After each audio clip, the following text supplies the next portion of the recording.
particular topic, we're looking at solubility.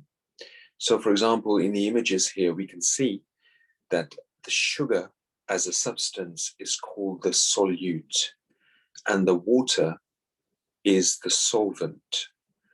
Now, once sugar is dropped into the solvent, in other words, water, we have to stir the sugar in the water.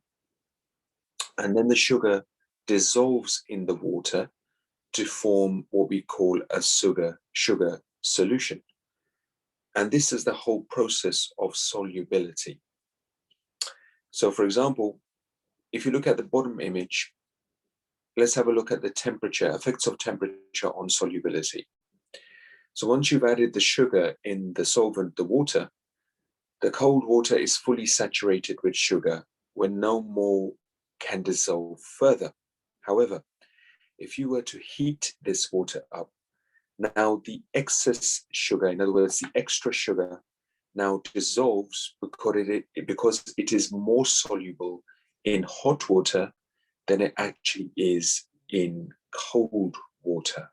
Okay, so those are the three things that you need to know. First of all, a substance that you want to dilute is called a solute. So sugar is the solute, the water is the solvent. When you mix the two together and stir, you have what we call a solubility or sugar solution. However, there's only so much sugar that you can add to cold water and stir because it will not dissolve because the liquid is cold.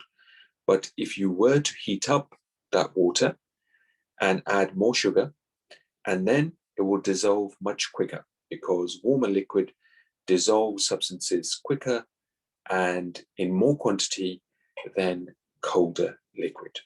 Thank you.